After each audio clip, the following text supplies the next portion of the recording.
Desde el principio, la CIA lleva a cabo un plan de agresiones económicas y militares contra la isla. Organiza alzamientos de elementos contrarrevolucionarios en las montañas del Escambray. Desata campañas de desinformación para crear división entre la población cubana. Introduce el rumor de la pérdida de la patria potestad, alienta la subversión, los sabotajes y prepara los más sofisticados planes de atentados contra la vida de Fidel Castro. El presidente Kennedy se enfrascó en la política anticubana y contra Fidel Castro. Él nunca habría iniciado nada como la expedición cuyo clímax fue la Bahía de Cochinos.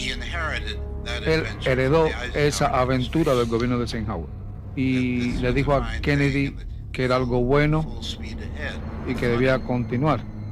Cuando llegamos a la Casa Blanca, vimos que esta operación estaba ya sobre la mesa y vimos a expertos. Nadie dudaba que el objetivo era legítimo, tratar de derrocar al gobierno de Castro.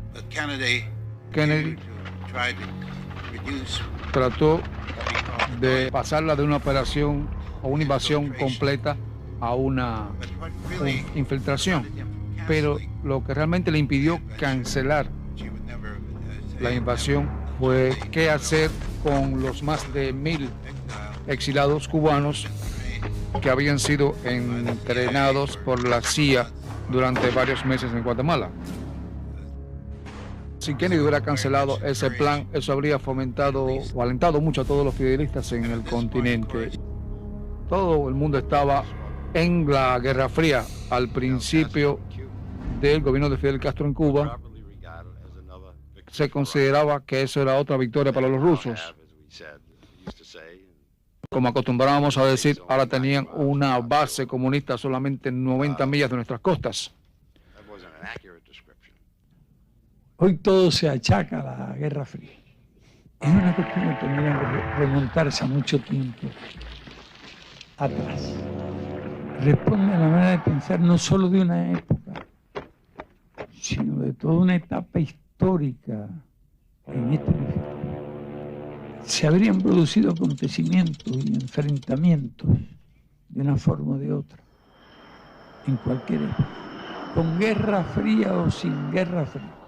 Todavía comenzó más atrás, comenzó a principios del siglo y a lo largo del siglo, no XX, sino del siglo XIX. ¿Cuál fue la actitud de la CIA hacia la revolución de Castro? ¿Cómo la CIA actuó desde abril del 59? Diciendo en un memorándum de diciembre del 59, donde se recomendaba la eliminación de Fidel Castro, el Che Guevara y Raúl Castro. ¿Cómo esos supuestos, cómo esa posición se desarrolló? ¿Cuál era la actitud y las acciones de la embajada americana aquí en el 59 y el 60? Yo era tercer secretario, pero también era ayudante del embajador. Bansal, el embajador, se oponía a cualquier intervención de los Estados Unidos en Cuba y consideraba que debíamos ser pacientes, dejar que las pasiones revolucionarias siguieran su curso y a la larga podríamos tener cierto entendimiento de lo que estaba pasando con el nuevo gobierno revolucionario. Y las relaciones empezaron a afectarse en el verano del 59, cuando se produjeron cambios en el gabinete, pero el cambio real comenzó a principios de 1960. Sé que hubo una reunión en diciembre de 1959 en Washington con un grupo especial de trabajo sobre Cuba que llegó a la conclusión de que tendríamos que deshacernos del gobierno revolucionario. Ante los planes de la CIA, ¿cuál es la actitud del gobierno revolucionario para hacer frente a tantas amenazas? Porque nosotros estábamos decididos a luchar. Y nosotros disponíamos ya de cientos de miles de armas. Porque entre la explosión del vapor La Cuba, el 4 de marzo, y el 4 de marzo del año siguiente, nosotros ya teníamos aquí cientos de piezas antiaéreas. Teníamos suficientes armas para luchar. ¿Quién sabe cuánto tiempo? ¿Quién sabe al precio de cuántos cientos de miles de vidas cubanas? Y sin duda, se podría hablar de decenas de miles de vidas de norteamericanos. Estoy convencido además que aquello habría producido una complicación en el mundo extraordinaria, pero nosotros no contábamos con las complicaciones en el mundo. Nosotros contábamos con nosotros. ¿Qué haría la Unión Soviética en caso de una invasión estadounidense a Cuba? Esa pregunta se le hicimos a los soviéticos casi 25 años después. Créanmelo. Para nosotros habría sido casi una humillación, una cobardía, preguntarle a alguien qué iba a hacer si a nosotros nos invadíamos. Porque realmente estábamos contando exclusivamente con nosotros. Desde que empezamos hasta hoy, hasta este mismo minuto, hasta este mismo segundo. Llegamos hoy con documentos desclasificados obtenidos por mi colega James Herschel de los archivos británicos, que es un relato de las discusiones entre Alan Dulles y el embajador británico en el 59. Dulles dice, por favor no les vendan aviones a los cubanos porque eso los obligaría a comprar armas de la Unión Soviética. Entonces, y cito, dijo, podremos hacer algo. Fin de la cita. Las bandas contrarrevolucionarias son detectadas y liquidadas. Eso obliga a cambiar la estrategia, y los hombres que se entrenan en las bases de Nicaragua y Guatemala para infiltrarse son adiestrados y armados para llevar a cabo un golpe único y definitivo, un desembarco en grande. Pero Cuba se prepara.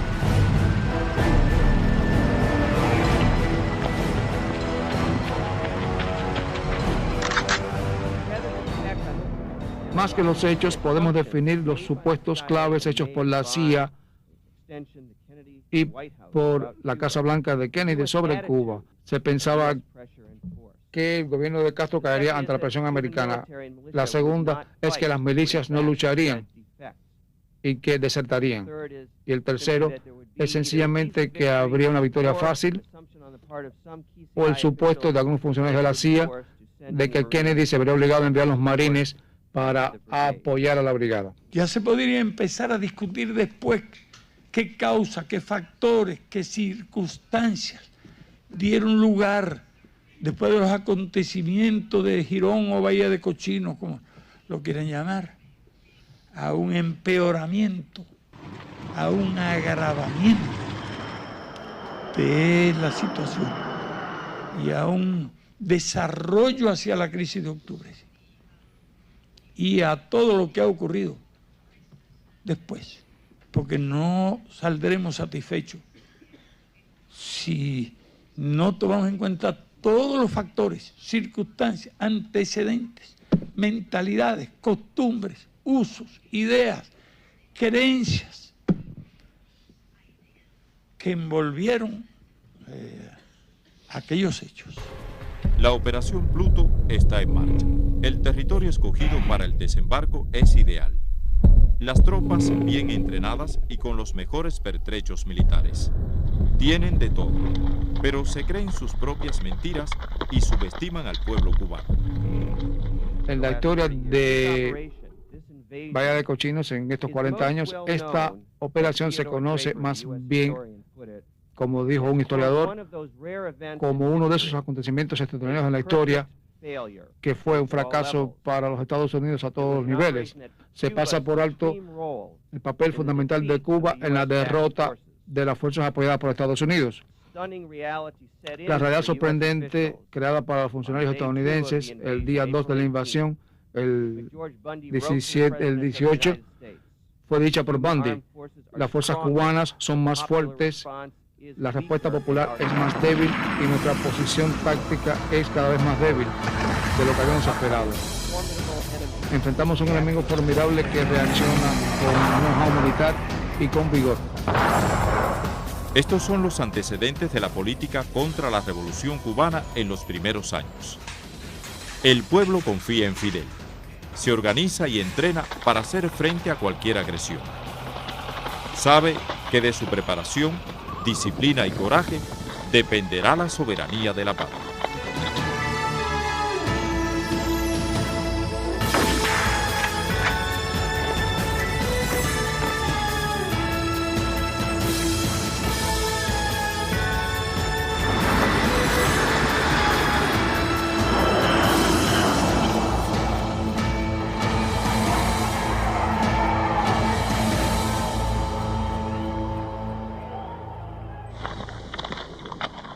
Y me asomo así al patio de la casa aquella y veo los aviones B-26 en dirección como a Ciudad Libertad.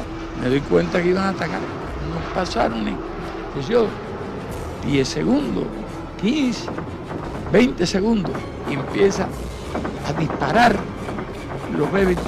Pasaron sobre el punto 1.